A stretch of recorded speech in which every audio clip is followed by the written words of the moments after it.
Amor a primera vista. La historia de Teresia es una de las más románticas de Re:Zero. Es una historia que ya nos habían presentado brevemente durante la primera temporada y que nos terminaron de contar con el capítulo de esta semana.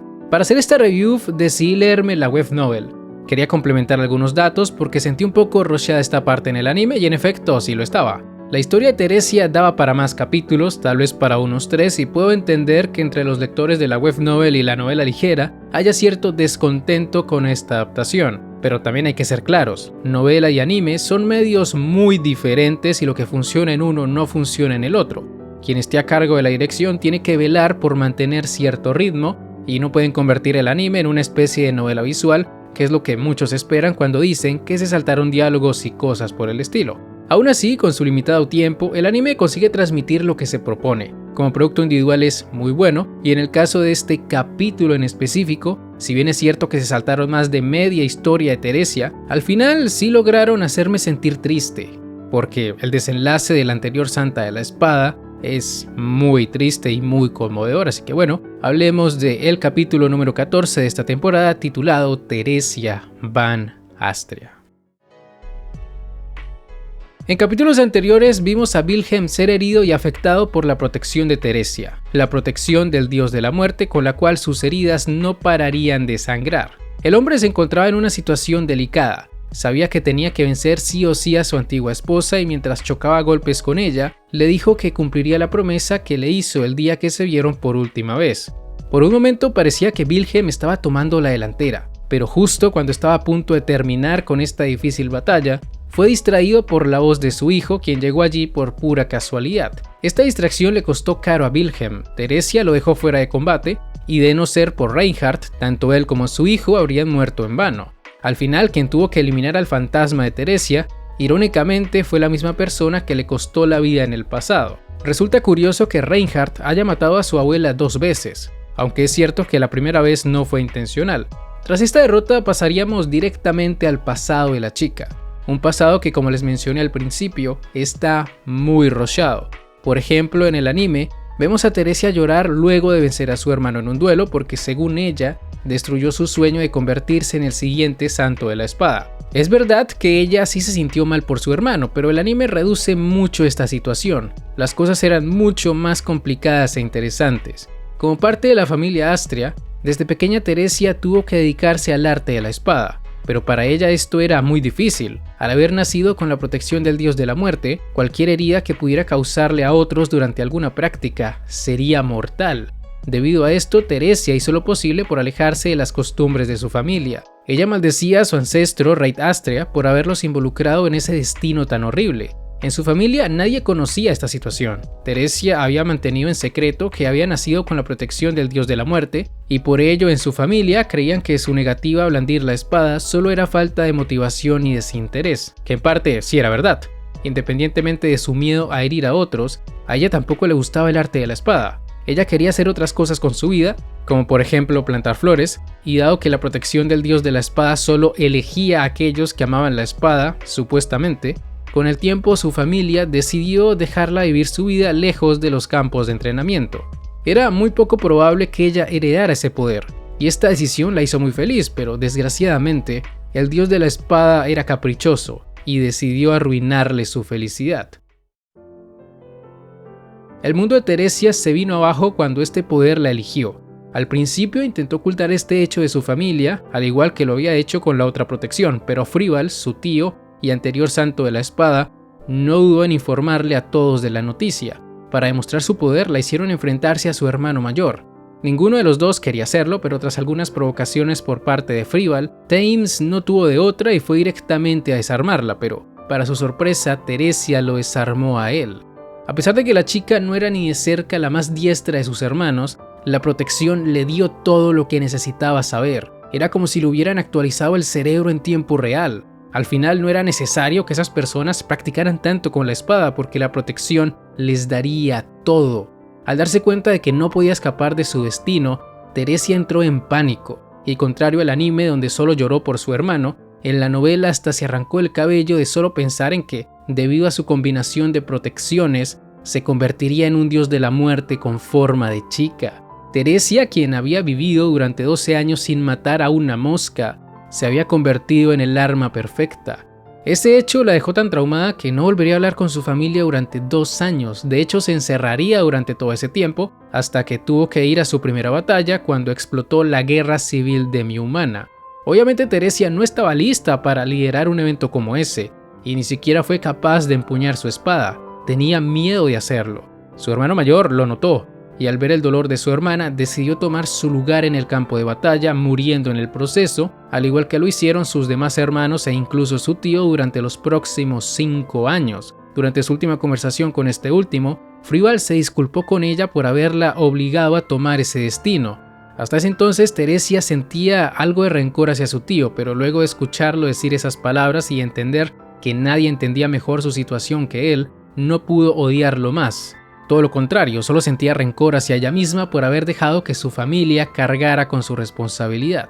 Lo más trágico de esta historia y también lo más doloroso para Teresia es el hecho de que nadie le recriminara por haberse negado a usar sus habilidades. Ni sus hermanos, ni su tío, ni Carol, a quien por cierto omitieron completamente en el anime, la presionaron para que se convirtiera en una diosa de la muerte. Todo lo contrario, se disculparon con ella por no ser lo suficientemente fuertes, lo cual fue aún más devastador para Teresia. Su falta de valentía le estaba costando la vida a las personas que más quería, menos a Carol porque esa no se murió, pero aún así se sentía mal por ella porque su amiga seguía teniendo fe en que algún día se redimiría por sus errores. En este punto es importante mencionar que durante la Guerra Civil, el bando enemigo tenía en sus filas a una bruja. En el capítulo que leí no se revela su identidad, pero aparentemente era el pilar del bando enemigo. Debido a su participación, la guerra se había intensificado, pero aunque este conflicto estuviera en un punto crítico, Teresia seguía evadiendo su responsabilidad.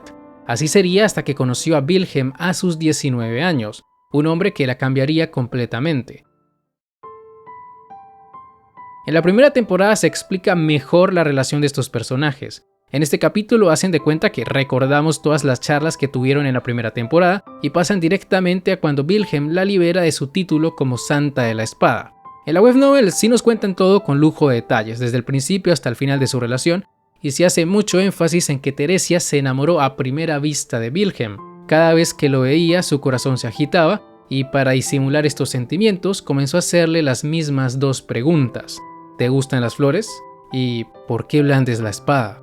Al principio Wilhelm respondía que odiaba las flores y que solo usaba la espada porque era lo único que tenía, pero poco a poco fue cambiando sus respuestas y en una de estas charlas le respondió que ya no odiaba las flores y que blandía la espada porque fue la única manera que encontró para proteger.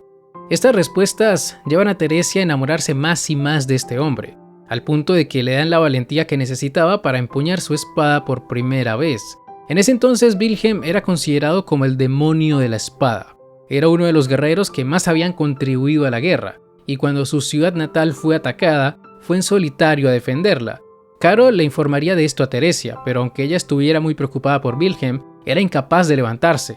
Como ya era costumbre, sus miedos le impedían actuar. Así sería hasta que escuchó a alguien burlándose de ella, burlándose por su amor no correspondido. Se trataba del dios de la espada, quien al parecer disfrutaba viéndola sufrir. Eso de que escogía a quien más amaba la espada fue tremenda mentira. Solo le gustaba joder a la familia Astria y estas burlas hicieron que Teresia tomara la decisión más importante de su vida. Desde ese preciso momento no iba a aceptar más pérdidas. Pero, aunque solo sea él, a Wilhelm no lo entregaré, porque esa espada, ese acero, esa persona, me pertenecen a mí y solo a mí. Con esa resolución, Teresia partió hacia el campo de batalla, y blandiendo su espada por primera vez salvaría la vida de su amado. A partir de ese momento Teresia aceptó su destino. Si era para proteger al hombre del cual se había enamorado, podía convertirse en una diosa de la muerte. Proteger a alguien, eso me suena bien. Ya lo que ocurre después de esto lo conocemos todos. 2 años después termina la guerra, y Teresia es reconocida por sus contribuciones a la misma con una ceremonia en su honor. En dicha ceremonia, Wilhelm aparece entre la multitud, la reta a un duelo, la derrota, y luego de que ella le hiciera sus 2 clásicas preguntas, a las cuales él respondería con que ya no odia las flores y que blande la espada para protegerla, ambos tendrían un apasionado beso. Después de este bonito reencuentro, Teresia añadiría una nueva pregunta a la lista. ¿Me amas? Una pregunta a la cual Wilhelm nunca fue capaz de responder mientras ella estuvo con vida. La única vez que lo oímos gritar que la amaba fue cuando le dio el golpe final a la ballena blanca, pero desgraciadamente eso no lo pudo escuchar Teresia. Parecía que nunca iba a poder cumplir la promesa que le hizo la última vez que se vieron, pero gracias a que su nieto la derrotó, Wilhelm tuvo una pequeña oportunidad para decir esas palabras que tanta vergüenza le provocaban. Te amo, Teresia. Fue un momento muy bonito y también muy triste. Fue una de las mejores despedidas de esta obra, y respecto a la muerte de Teresia, fue bastante desafortunado que perdiera la protección del dios de la espada justo cuando más la necesitaba. El dios de la espada nunca se cansó de molestarla, y es como si se hubiera desquitado con ella por haberlo dejado en el olvido por más de 20 años. Hay que decir que desde el momento en el que Wilhelm le quitó su puesto como la espadachina más fuerte, ella nunca más volvió a escuchar las burlas del dios, y resulta algo irónico, porque ella murió de la misma manera en la que lo hicieron sus hermanos y tío, tomando el lugar de otra persona en el campo de batalla, porque se suponía que originalmente Heinkel debía dirigir la subyugación de la ballena, pero Teresia lo liberó de esa responsabilidad. Supongo que por eso Wilhelm tuvo tantos conflictos con él y con Reinhardt, porque durante mucho tiempo los culpó por la muerte de su esposa, así como también hizo con la ballena blanca, quien se llevó toda su ira sin haber sido la verdadera responsable. No me quiero imaginar lo que pensaría Wilhelm si se enterara de que en realidad fue Pandora quien mató a Teresia en lugar de la ballena. Supongo que eso lo destrozaría. Por ahora dejémoslo disfrutar de la paz que le otorgó su despedida con Teresia. Y respecto a esta última, como dato curioso, ella sí logró controlar la protección del dios de la muerte. Irónicamente, cuando dejó de ser una espadachina y se convirtió en ama de casa, mientras cocinaba se cortó un dedo, y al desear que la herida dejara de sangrar, ésta lo hizo. Así de sencillo era controlar su protección, y si ella lo hubiera sabido antes, no habría tenido que pasar por tanto dolor, ni decepciones, ni muertes de personas queridas. Tal vez por eso decidió tomar el lugar de Heinkel en la subyugación de la ballena blanca, porque quería redimirse por sus errores pasados. Sea como sea, esta parte fue cine. Desconozco cómo fueron las cosas en la novela ligera, pero al menos en la web novel todo esto me pareció muy bueno. Esas 193 páginas que me leí valieron la pena, aunque en realidad no fueron tantas, solo son como 50 si las ponemos en Arial 12. Y ya conociendo esta historia, me habría gustado que le hubieran dado más capítulos al pasado de Teresia, porque es bastante largo. Igual me gustó mucho cómo quedó el capítulo en el anime, pero de todas maneras les recomiendo leer la novela o la web novel si quieren que estas escenas entre Wilhelm y Teresia les peguen un poquito más. Ya sobre la reacción de Heinkel y Reinhardt, el primero se mostró muy histérico, dando a entender que aún no había superado la muerte de su madre, mientras que el segundo estaba durísimo, aunque no lo culpo. Desde su punto de vista esa Teresia no era real y bueno, ahora que ya no tiene nada que hacer, será muy fácil para los protagonistas repeler lo que queda del culto. Ya casi se termina el contraataque. Y con eso ya llegamos al final de este video. Si les ha gustado no olviden dejar un buen like, suscribirse, síganme en mis redes sociales que están en la descripción. Y ahora sí, me despido. Hasta la próxima. El Psy Congru.